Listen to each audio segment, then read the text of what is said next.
মহান স্বাধীনতা ও জাতীয় দিবস উপলক্ষে অনুষ্ঠিত হলো কুচকাওয়াজ। বৃহস্পতিবার সকাল 10টায় রাজধানী আগারগাঁয়ে পুরাতন বিমানবন্দরে জাতীয় প্যারেড গ্রাউন্ডে এই কুচকাওয়াজ শুরু হয়। এতে যোগ দেন রাষ্ট্রপতি মোহাম্মদ শাহাবুদ্দিন ও প্রধানমন্ত্রী তারেক রহমান। এ সময় এই নতুন সরকার দেশের স্বাধীনতা ও সার্বভৌমত্ব রক্ষায় কাজ করবে বলে প্রত্যাশা জানান সর্বস্তরের মানুষ। তানজিদ ভিয়ার প্রতিবেদন। মহান স্বাধীনতা ও জাতীয় দিবস উপলক্ষে রাজধানীর তেজগাঁওয়ে জাতীয় প্যারেড গ্রাউন্ডে কুচকাওয়াজ ও ফ্লাই পাস্ট অনুষ্ঠানে যোগ দেন প্রধানমন্ত্রী তারেক রহমান। বৃহস্পতিবার সকালে তিনি বিভিন্ন রাষ্ট্রীয় আনুষ্ঠানিকতায় অংশ নেন। অনুষ্ঠানে পৌঁছালে তাকে স্বাগত জানান মুক্তিযুদ্ধ বিষয়ক মন্ত্রী, প্রতিমন্ত্রী এবং 3 বাহিনীর প্রধানরা।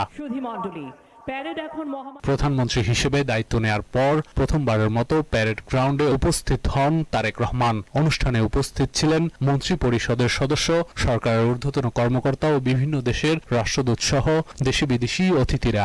জাতীয় সঙ্গীত পরিবেশনের পর সশস্ত্র বাহিনীর সর্বাধিনায়ক রাষ্ট্রপতি মোহাম্মদ শাহাবুদ্দিনকে সম্মান জানিয়ে গার্ড অব অনার দেয়া হয়।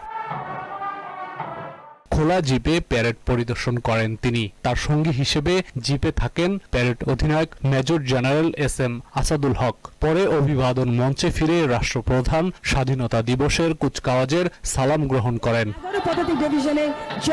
এবারের কুচকাওয়াজে সাজোয়া যান, artillery, east Bengal air defence, para commando, নৌবাহিনী ও আধুনিক কন্টিনজেন্ট অংশগ্রহণ করে। আকাশ থেকে প্যারাট্রুপাররা জাতীয় পতাকা নিয়ে মাটিতে অবতরণ করেন। একই সঙ্গে বিমান বাহিনীর বিভিন্ন প্রদর্শনী ছিল চোখে পড়ার মতো।